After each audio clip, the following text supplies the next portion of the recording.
Bismillah. Assalamualaikum warahmatullahi wabarakatuh.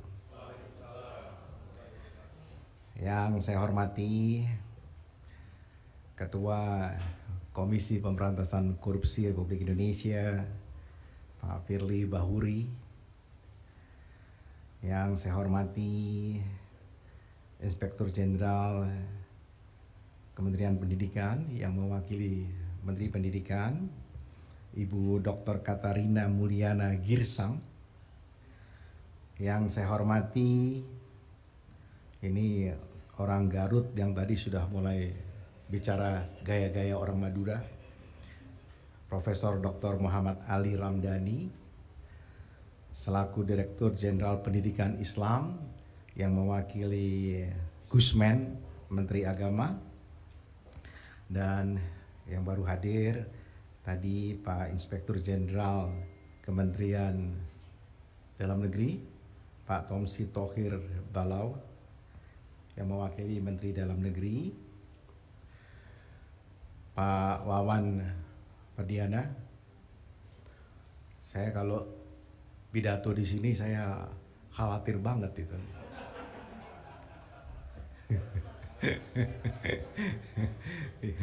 Jadi ingat yang dulu itu, amplop-amplop itu jadi ingat. Mudah-mudahan hari ini nggak ada yang dipotong-potong gitu. Dan seluruh narasumber yang nanti akan kita tunggu masukan dan pemikiran-pemikirannya. Saya juga tidak banyak mungkin nanti yang akan saya sampaikan. Assalamualaikum warahmatullahi wabarakatuh. Shalom, Om Swastiastu, Namo Buddhaya, salam kebajikan, dan selamat siang.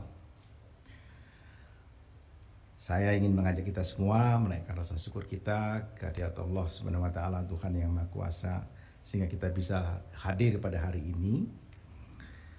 Dan hari ini memang hari yang penting saya kira terkait survei penilaian integritas pendidikan yang isinya adalah untuk memotret integritas sektor pendidikan. Dan banyak hal tadi telah disampaikan oleh Pak Firly. Saya ingin menukik saja langsung di beberapa hal yang terkait dengan perbaikan ekosistem pendidikan ke depan yang juga sebenarnya kita nukilkan di dalam penyusunan rencana pembangunan jangka panjang nasional 2025-2045, karena integritas itu kan sesuatu yang satu modal sosial yang luar biasa. Dan pembentukannya itu sejak dini sekali dan senantiasa ada di lorong pendidikan dari awal sampai akhir. Jadi jangan sampai kemudian sebagai pembentuk integritas itu lalu yang integritasnya itu ditentukan oleh, nah ini saya takut Pak mau nambahnya. Integritasnya itu ditentukan oleh isi tas. Ya. Satu hal yang saya kira ini ada Menteri Dalam Negeri dan kemudian ada Kementerian Pendidikan dalam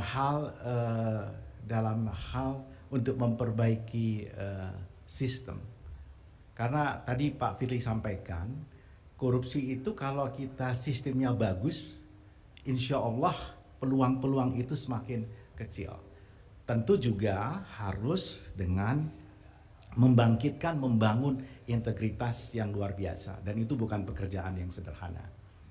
Nah, kalau kita mau mengukur survei kali ini dan yang akan datang, saya ingin memberikan contoh soal ini kan sebentar lagi ada penerimaan siswa, penerimaan mahasiswa. Kita tahu sekarang anak-anak didik kita yang di bawah usia 17 tahun itu juga sudah punya kartu penduduk. Pak Kementerian Pendidikan, Kementerian Dalam Negeri pasti sudah tahu bahwa anak-anak sekarang kan punya namanya kartu penduduk anak. Betul? Betul Pak Irjen? Kartu penduduk anak ada kan sekarang? Nah, jadi artinya anak itu ada di mana alamatnya ada. Dan sekolah juga punya alamat. Kalau kita ingin misalnya sebuah kota itu tertib lalu lintasnya, maka istilah bahasa kami di planologi itu, dari origin ke destininya itu terukur dengan baik. Dan kalau bisa itu polanya itu pola yang tidak bertabrakan. Maka kalau sekolah itu ada alamatnya, kemudian anak-anak didik ini yang bakal masuk itu juga ada alamatnya. Saya kok mencoba tadi menghitung-hitung, ya, mulai kemarin saya coba reng-rengan gitu mendesain. Kita mulai dari sebuah kota, ada yang mau jadi pionir silakan. Dan kalau itu SD negeri atau SMP negeri, SMA negeri, monggo. Kita kan suka mengatakan rayonisasi. Dan rayonisasi itu nggak jelas dasarnya. Memang dasarnya adalah anak sekolah itu dididik di mana, tinggal di mana, tempat tinggalnya di mana, rumahnya di mana. Pengalaman Jepang, orang asing kerja di Tokyo, ya, punya anak usia sekolah, kemudian sudah tercatat di lingkungan itu. Pada waktu pendaftaran sekolah, itu yang datang itu bukan orang tuanya ke sekolah, tetapi sekolah itu mengirimkan surat ke orang tua yang asing ini yang mengatakan bahwa anak Anda bernama ini bla bla bla, usianya sekian, maka anak Anda itu silakan datang pada tanggal berapa, jam berapa, diterima untuk sekolah. Ini satu sistem kan Pak Wawan yang kita ingin coba. Coba kalau ini kita bisa terapkan di Indonesia. Jadi yang memanggil itu adalah sekolah. Bukan orang tuanya gelisah setiap tahun pelajaran baru. Challengingnya, tantangannya adalah standarisasi sekolah. Standarisasi sekolah. Kemudian bagaimana terhadap sekolah-sekolah swasta. Sekolah-sekolah swasta ada bagian, setidak-tidaknya ada kuota mandatory yang kita berikan kepada mereka. Jadi kuota mandatory itu yang kita mintakan untuk dipenuhi oleh mereka. Dan tentunya kita bisa hitung. Kalau itu terjadi, maka tidak ada lagi sekolah-sekolah populer. Semua sekolah terstandar dengan baik. Tidak ada lagi pergi terlambat, jauh dan sebagainya. Semua dengan jarak yang adil yang bisa dicapai oleh anak didik ke sekolahnya. Dia bisa juga menikmati sekolah swasta ya karena ada mandatory kuota di sana. Dan sekolah-sekolah negeri juga demikian. Saya kira ini tantangannya luar biasa. Kami sedang mencoba ini di ibu kota negara. Tapi saya pikir kenapa kita tidak melakukan di Nusantara di jauh-jauh hari Pak Wawan dalam hal ini. Kalau ini contoh kecil yang kita bisa lakukan luar biasa. Untuk SD ya. Kebetulan SD kan urusannya bupati dan wali kota. Nah, bupati wali kota lah yang tahu persis di halaman-halaman itu siapa yang tinggal di halaman-halaman kabupaten kota itu. Maksud saya di wilayahnya dia. Jadi kalau itu bisa dilakukan, insya Allah semua anak usia sekolah kita itu bersekolah pada jumlah waktu yang baik. Karena dari tahun 2005 hingga tahun 2022, ketika kami menyusun rencana pembangunan jangka panjang nasional yang untuk 20 tahun ke depan, yang mengenaskan adalah jumlah lama sekolah itu hanya naik 1,9 tahun rata nasional, dari 7,2 ke 9,1 tahun. Ini Ibu Irjen pasti tahu itu angka itu. Bayangkan, negara sebesar ini sudah 20% anggaran pendidikan yang digelontorkan dari APBN sampai APBD, belum lagi intervensi anggaran dari yang lain. Toh hanya naik 1,9 tahun. What's wrong with us? Apa yang terjadi? Padahal, wah ini saya sudah mulai bersemangat ini. Harus hati-hati dulu. Direm-rem dulu. Padahal, kalau kita ingat, ada suami istri mengajar ekonomi di MIT di Amerika. Namanya adalah Banerjee, yang laki-laki yang suami, dan istrinya adalah Esther Duflo. Suami istri ini mendapatkan hadiah Nobel Ekonomi pada tahun 2019. Mendapatkan hadiah Nobel Ekonomi tahun 2019. Apa sebenarnya yang dia dinukilkan? Ya, apa sih novelitenya yang hebat, pencapaiannya dia itu? Ibu-ibu dan bapak-bapak tahu apa yang membawa dia bisa mendapatkan penghargaan Nobel Ekonomi itu? Ada yang tahu nggak? Ada yang tahu nggak?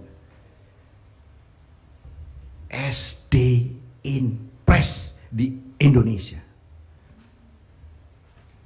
Dia melakukan penelitian dan untuk tahun 74 atau 75 sampai dengan tahun 80-an, ya, terhadap 60.000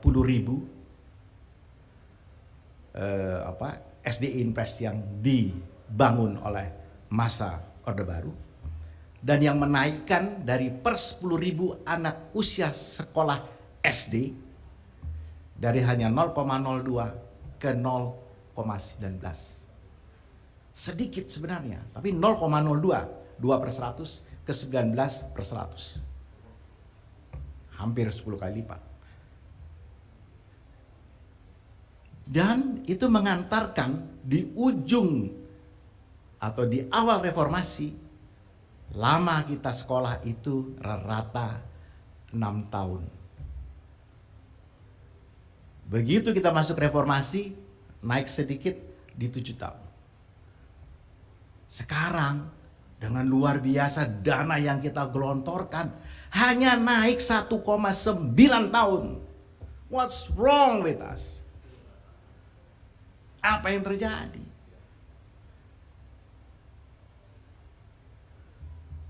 Jadi saya belum bicara soal integritas, belum materi, substansi yang kayak gini. Ada anak-anak, kebetulan ya saya banyak terlibat di dalam membantu anak-anak usia sekolah untuk sekolah, mendorong dan seterusnya. Yang usia yang bukan soal uangnya, kadang-kadang soal sepele saja.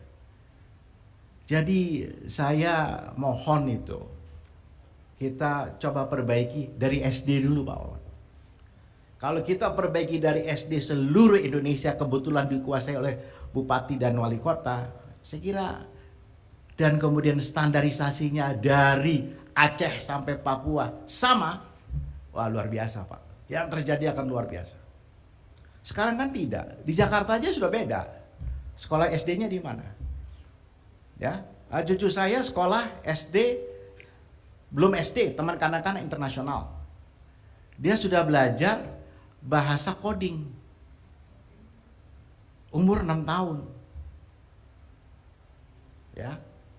Di RPJP yang kami dan disetujui oleh Bapak Presiden, ke depan itu anak-anak mesti diajarin pertama bahasa lokal, bahasa daerah. Karena bahasa daerah itu penuh dengan tata krama, penuh dengan hal nilai-nilai, values. Kemudian bahasa nasional. Setelah itu bahasa internasional. Lalu bahasa coding. Kami mengusulkan 4. Dan kemudian kami mengusulkan juga untuk sekolah itu wajib sekolah bukan lagi 12 tahun tapi 13 tahun. Kami minta dari pada PAUD-nya setahun. Karena ini ngeri, Pak. Kalau kita mau bangun integritas seperti tadi Pak Firly sampaikan, dan lorong yang ada itu ada di pendidikan, dan situasinya seperti hari ini, waduh, ngeri Pak. Itu 2045 itu seperti apa gitu. Tak kurang orang-orang yang ditangkap oleh Pak Firly gelarnya S1, S2, S3. Kalau bisa ada S4. Ya kan? Tak kurang loh Pak. Orang berbondong-bondong ingin jadi S3 Pak. Nggak tahu gimana caranya. Kadang-kadang saya lihat, itu anak itu kok bisa ya S3 ya? Saya gitu. Bukan meremehkan, tapi kok bisa gitu aja pertanyaannya. So there's a lot of problem di kita punya pendidikan. Jadi survei ini memang penting sekali buat kami, karena kami Bappenas beserta KPK menjadi bagian dari upaya kita untuk melakukan pencegahan. Dulu pencegahan itu berdiri sendiri, lalu kita diskusi, maka kemudian pecah menjadi pencegahan dan pendidikan serta peran serta masyarakat yang kita perlukan. Saya mau berhenti di situ supaya saya tidak kebablasan. Assalamualaikum warahmatullahi wabarakatuh.